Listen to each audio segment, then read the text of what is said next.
Welcome to SJ Weekly for the 25th of November 2018. Today I'm drinking, it's called 8 o'clock coffee. Let's give it a try.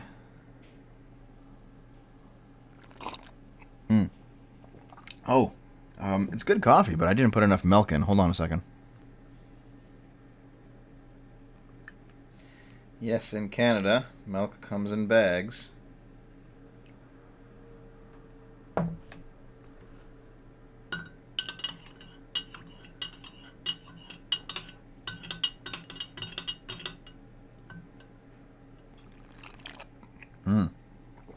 There we go. Perfect. I know I'm a baby. I like sugar and milk in my coffee. I know. Let's start with my friend Lo Ping.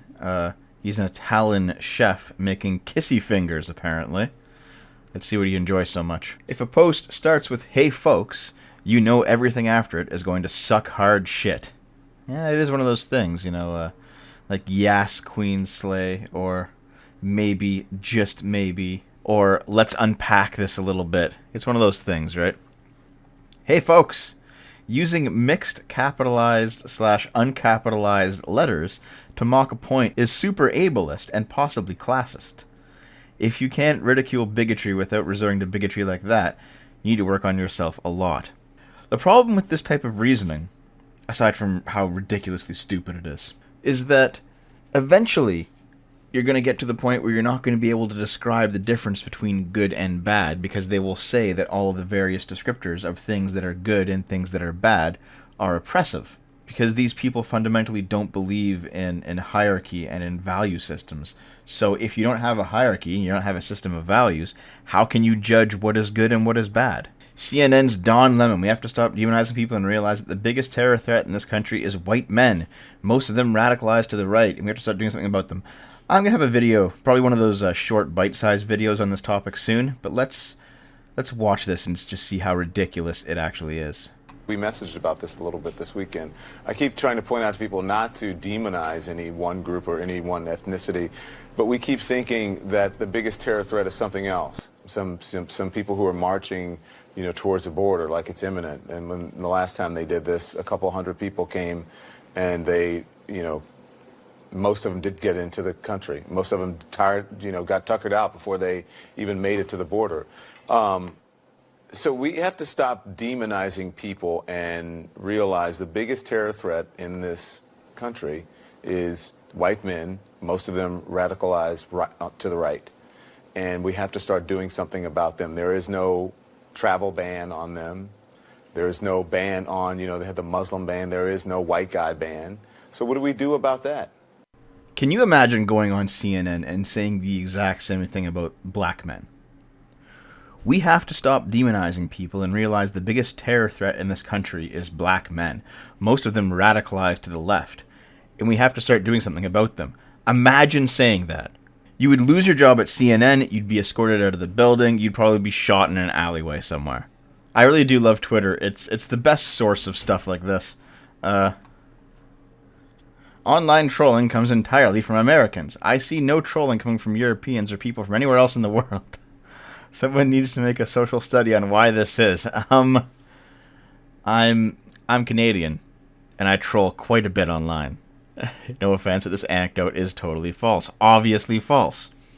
No offense to you, but you don't know what Europeans are like online because you're American. That's why so many people were triggered by this tweet. I'm English, not American. Do you really think that Australians don't troll? Do you really think that anybody else doesn't troll on the internet? Here, let's get down to business. University staff told capital letters could frighten anxious students. Lecturers also urged to avoid negative language and using the word don't. So you can't all caps anything now, and you can't mix caps anything now, and you also can't use the word don't. Why is it that university students have less of a spine than 5-year-olds? The memo warned that writing in uppercase letters, a common method for drawing attention to key points, could make the task seem intimidating and frighten the students into failure. Really? So you're going to fail because someone all capsed a word or a sentence. Maybe that's why, here, check this out. I'm going to start all capsing, all right? There you go. I just all capped something. And all I have to do is do this, and then students will start to fail their exams. That's it. That's all you got to do. I mean, it's got nothing to do with studying. It's got nothing to do with attending your classes or completing your assignments or any kind of preparation. No, yeah. You want your students to fail? Just all caps that shit. Staff are encouraged not to use the word don't where possible, while overusing the word do is also discouraged. So you quite literally can't give any direction at all. Because if you can't tell someone to do something, you can't tell someone to don't do something, what does that leave? That's basically the entirety of human action. An anonymous staff member told the Daily Express that the staff balked at being asked to treat intelligent students like children. We are not doing our students any favors with this kind of nonsense, they told the newspaper. Absolutely. They're absolutely right. However, the university's vice-chancellor, Professor Margaret A. House, said that press coverage had been overblown and that the guidelines in the memo was drawn from national best practice teaching guidelines. Well, guess what? Those national best practice teaching guidelines, they're fucking wrong. Let's talk about something else that is just blatantly false. Meet the woman bringing social justice to astrology. Well, astrology is already a nonsense field, so if you want to add more nonsense into it, I guess there's no harm, right? Chani Nicholas is transforming horoscopes from quips about finding true love and stumbling into financial good fortune to pointed calls to action. The future is female. I'm sorry, lady, but you're not going to be the one who makes it to Mars. She's transforming horoscopes into calls to action with a left-leaning social justice agenda. Based in LA, of course she's fucking based in LA. She weaves activism into the majority of her writing. I mean, you could just write this stuff at this point, man. All these people are like this. I'm basically an angry feminist who just happens to be into astrology and healing. Yeah, no shit. It's like those witches from a few weeks ago who are casting spells against Donald Trump. Here's an example of one of her horoscopes. When a society chooses protection for some while denying dignity for all, we have forsaken the soul of the world.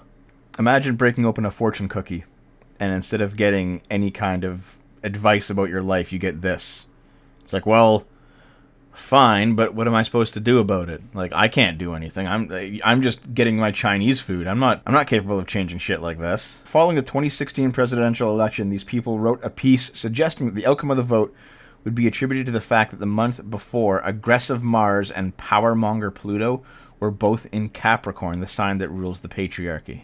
This is all fucking stupidity.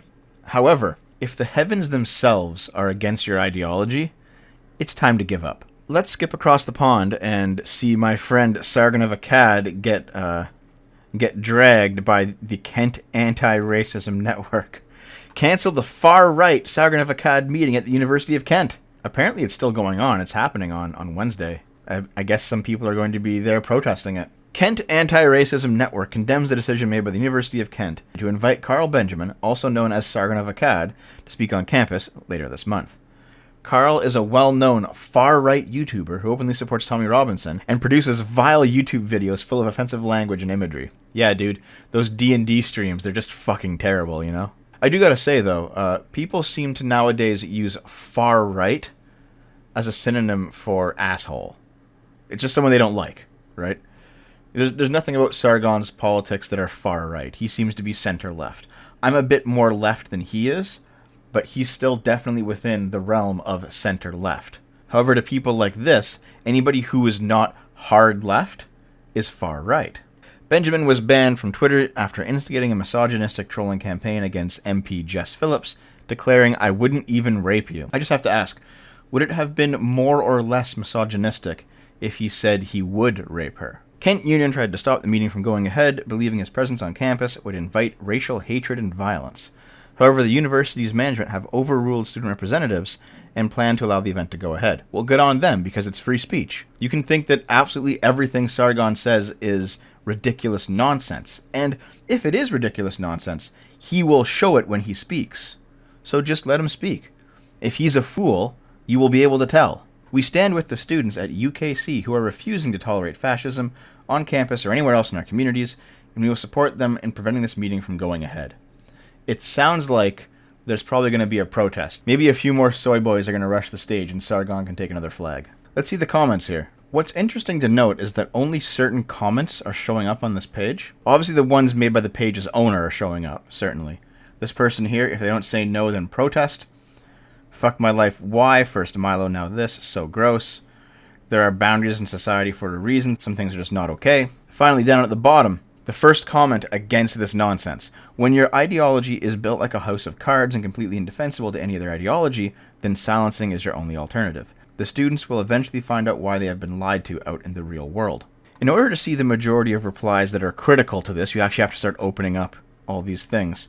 And they only appear sometimes. You have to really click to find them. Why on earth are you opposed to hearing things you don't agree with? How else would you acquire the relevant material with which to effectively argue against it, if not by listening and analyzing it? I mean, that's pretty much true, but you have to dig to find this comment. But this week we have a second story relating to Britain and fatness. I was kicked off the Harry Potter ride for being too fat for the seats.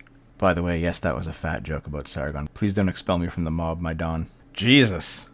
I've never seen the soy boy face in a woman before, but here it is.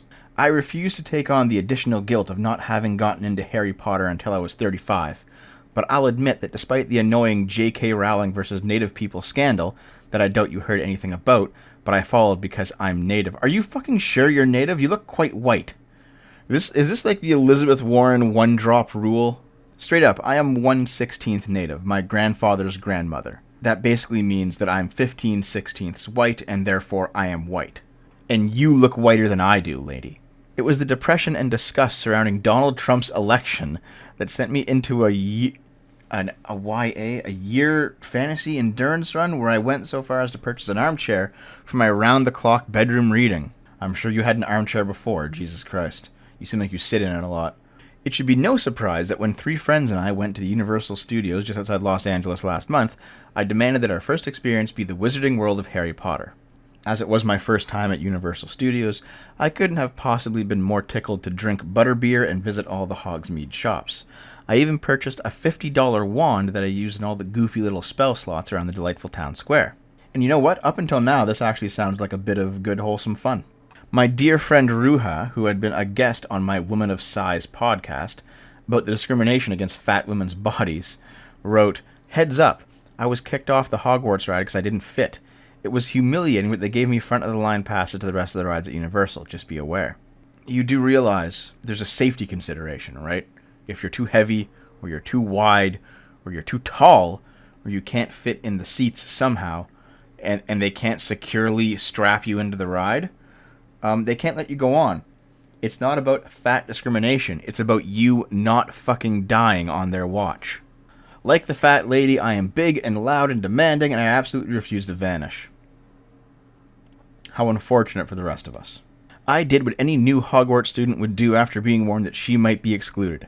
I bounded into the line with my friends, and we were soon dazzled by the intricate details of the Hogwarts School of Wizardry. Disappearing projections of Harry, Ron, and Hermione, the Pensieve inside Dumbledore's chambers. It was so exciting that I found myself chuckling and prancing like a schoolgirl going to her first dance. When we reached the front of the line, we were perfectly placed on the ride, 4 across and seats locked down. I glanced at my friends and we all cackled. "We made it! I got on! I'm not too..." Oh. One of the 20-something ride managers walked over and asked us all to step off because of a safety issue. We were ushered through a door to what looked like a backstage area, where another 20-something employee rattled off a spiel about safety and 3 clicks and having to try out a safety seat. That's when we all knew that I hadn't actually made it onto the Hogwarts ride. You could always lose weight and come back to the park. And in fact, if that is your goal, maybe eating and drinking this stuff is not the way to go. At the Universal Studios in Orlando, Florida, the locking mechanisms on the Hogwarts ride were adjusted in 2010 to safely accommodate bigger bodies. But not before this man was inspired to lose weight so he could be allowed on board. That's wrong. Exclusion and shame are not motivational techniques. They're forms of bullying. Exclusion makes me, a logical and educated person, believe that I'm at fault for not fitting into this ride, instead of recognizing that rides should accommodate all people's bodies. Shame is a good motivational technique, although it is quite negative, and sometimes it's inappropriate. Exclusion, though, can actually be quite positive. Because the point of exclusion is not to say, you can never get in. The point of exclusion is to say, you currently don't have what it takes to get in. It's actually quite important to our society that people are ranked on ability. And if that means that exclusion is a force at play, then that is how it has to be. We are better off. It's not a form of bullying, it's a form of filtering. And I know that I'm getting a bit serious here because we're not talking about important positions that need to be filled. We're just talking about a ride. But the same idea applies. From Gawker, horse genitals, taste of hay, and more curious delights from a horsefucker.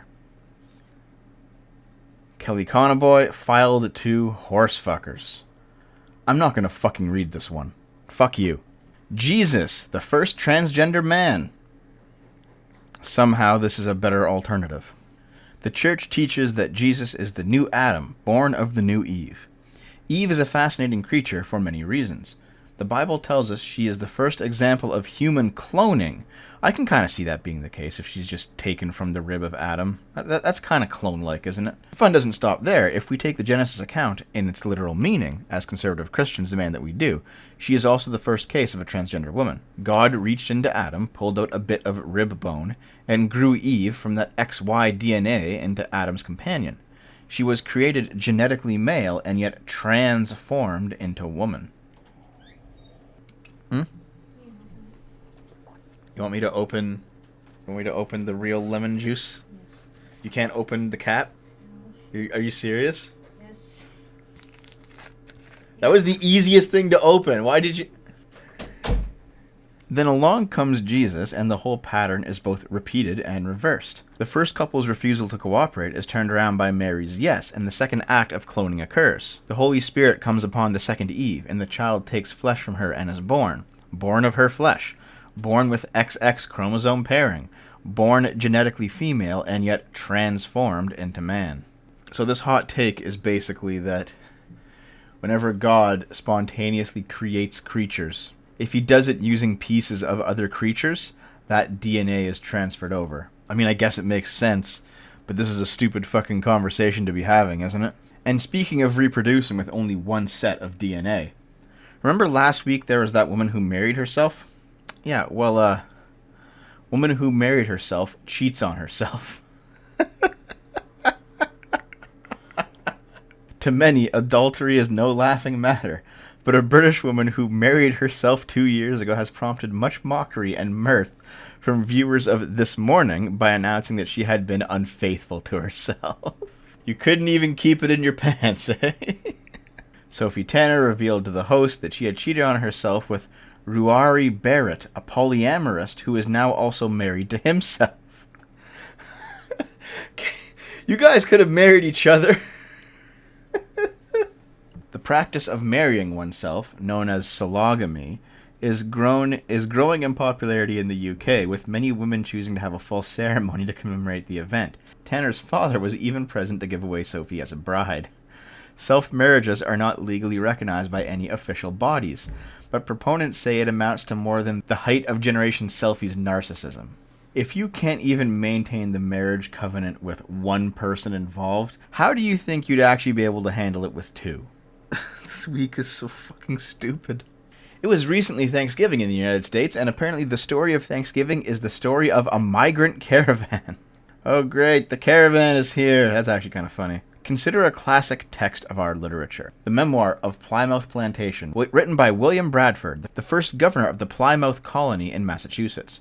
Bradford recalls how he and his fellow pilgrims, refugees who had undertaken a perilous journey to flee religious and political oppression in Europe, arrived on the Mayflower ship in 1620. Let's call this a kind of migrant caravan. It's not quite the same thing. I can see why you're drawing parallels, but there are also a few significant differences, aren't there? Let's take a look at the one country in South America that is not sending migrant caravans, but frankly, if they were, the United States should probably accept them. Progressives should admit socialism failed. Even the Venezuelan president did. Surprisingly, Venezuelan President Nicolas Maduro admitted that socialism has ruined his country. Well, you're a fucking idiot then, aren't you? Mr. Empanada here got rich and fat while destroying his country. This week, Maduro blamed the Socialist United Party for the failed state of the nation. The economy is a complete wreck. Socialism wrecks countries, bringing disaster and misery to the citizens. And it's true. Venezuela is a pretty good example of socialism in action. And any kind of university student social justice soy boy that tells you that Venezuelan socialism isn't real socialism, they are simply little Maduros in waiting. And speaking of just shit, millennials are making pooping cool again. Our bodies weren't meant to poop on porcelain thrones. What the fuck is up with this demented goddamn artwork on these ridiculous, terrible articles? You guys know that this is going to have to be the thumbnail for this video, right? And I just got to say before we get into it, considering that these outlets like Vice and Vox and Slate and the others, they're all run by millennials, I'm not surprised that they think they're actually hot shit. Today, most Americans think about the toilet the same way they think about tissue paper or coat hangers. It's a fundamental, satisfactory part of life. Sure, going to the bathroom isn't exactly glamorous, but why should it be? Recently, though, a number of ambitious young people are trying to come up with newer, cooler ways to poop. So stupid. It's so stupid. Like, I understand that there's a biological basis in squatting to shit instead of sitting.